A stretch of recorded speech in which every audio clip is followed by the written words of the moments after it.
welcome back. We're going to be going over oxidation numbers as promised. The reason why we're going to go over this is because oxidation numbers will help you figure out how to write an ionic bond or figure out an ionic bond a whole lot faster. Okay? Now, the only thing about the oxidation numbers that are on the periodic table is that they're not on the periodic table. They're not on the periodic table at all. When you look at this periodic table right here, we got all kinds of interesting things at the top. Some of it we'll never even use. Like right here, you've got this 1, you got the 2, you got the 3, 4, 5, all the way over to 18 on the other side. That's just the column number. That really doesn't tell us anything really important about the chemistry at this point. That Roman numeral though right there, there's a Roman numeral 1, Roman numeral 2, Roman numeral 3. Make sure you're following along with your periodic table so you understand what I'm talking about. There's a Roman numeral 4, and then we get over here on this side, you've got 3, 4, 5, 6, 7, 8. Okay, and obviously like Roman numeral 7 doesn't match up with column number 17. And at this point in physical science, or our beginning chemistry here, we're not going to use the A, the B's, the A's, the B's. We're not going to be using that at all, okay? But we are going to use, and we're going to need to add to this what's very important called the oxidation numbers, okay? It's called the oxidation numbers. And if we know the oxidation numbers, man, we'll be able to write ionic bonds blink of an eye. It's really easy. But one of the things we're going to have to do is be able to look at a periodic table and then add the oxidation numbers really fast. So let me show you where oxidation numbers come from. When we were talking about beginnings of ionic bonds, we were looking at lithium. And we did the Lewis dot structure, and it has one valence electron on the outside, right? How many electrons did lithium have to lose in order to become happy or stable, right?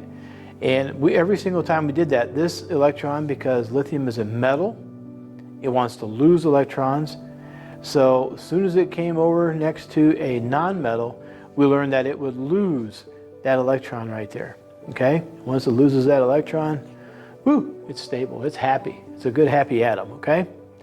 So lithium, being in this first column right here, has one electron, or one valence electron it wants to lose. These are all metals right here, except for hydrogen.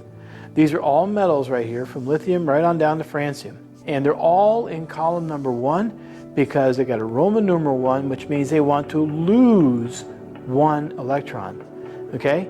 That 1 in that column tells you how many electrons, how many valence electrons are in the outside shell. We already learned that.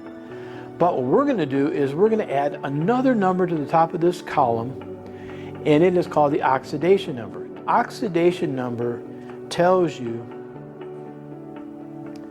the oxidation number, I know this probably isn't the technical chemical definition, but the low and dirty method of understanding what an oxidation number is, it's the number, oxidation number tells you how many electrons will be lost or gained during a reaction. Sorry about my sloppy penmanship. Okay, so make sure you write that down. Oxidation number is going to tell you how many electrons are going to be either lost or gained during a chemical reaction. So remember, in ionic bonds, we're going to watch electrons transfer. Transfer. Okay? Key thing. Ionic bonds, that electron is going to transfer. It's either going to go somewhere over here, leave somewhere over there, it's going to go somewhere. Either gaining or losing, it's going to go somewhere. And the number of electrons that are going to transfer, that's what the oxidation number is, okay? The oxidation number is going to tell you how many. So we need to know that. So we're actually going to add that to our periodic table. There's no rule that says we can't add things to the periodic table. We just shouldn't change what's already on here, okay? So all of these elements right here in this first column all have one electron in the outside shell, right? Even sodium. Sodium right here, right? If we were to do the Lewis dot structure, it's in column Roman numeral number 1, so it has 1 electron to lose.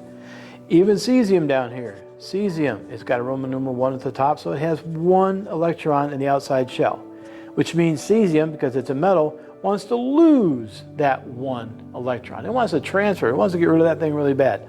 All of these want to lose. So we're going to put up here in a circle, I like to use a circle, just like the letter O for oxidation number, okay? So I use a big circle to remind myself of O for oxygen, oxidation number. So we're going to put a 1 right there in a circle. Now if you look at calcium right here, real quick, it is in Roman numeral number 2 at the top. So it's got 2 electrons, 2 valence electrons in the outside shell, which means calcium is a metal. Calcium wants to lose those 2 electrons right there. All of these elements in column number 2 are metals, and they all want to lose 2 electrons. So the oxidation number for this column right here is 2.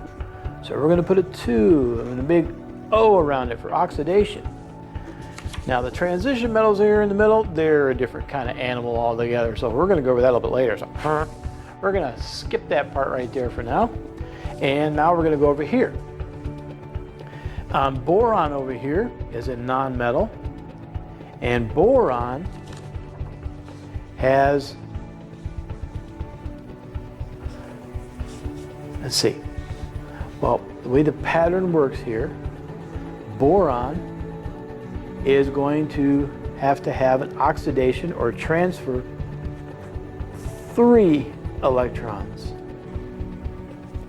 And this column over here for carbon, it's got 4 oxidation number, or 4 electrons that it's going to want to transfer, either give or take 4 electrons. And over here, nitrogen, it goes back down again. Let me show you. Nitrogen right here, it's got the Roman numeral 5, so 1, 2, 3, 4, 5. It needs 1, 2, 3 more electrons to be stable. So how many electrons is nitrogen going to gain? 1, 2, 3. So the numbers go back down. So the oxidation number for this column by nitrogen is 3. In oxygen over here, it's got a Roman numeral 6. Remember, it wants to have 8, so it needs 2 more electrons transferred. So the oxidation number for this whole column is 2.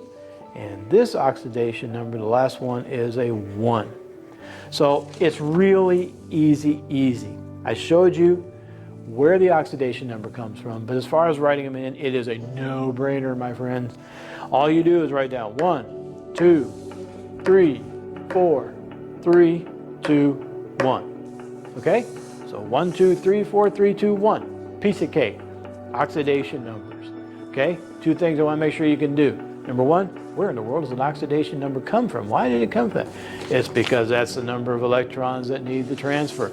Second thing I need you to know is be able to take a periodic table in a blink of an eye. I want you to be able to go 1, 2, 3, 4, 3, 2, 1. Done. Okay? All right. Have a good one.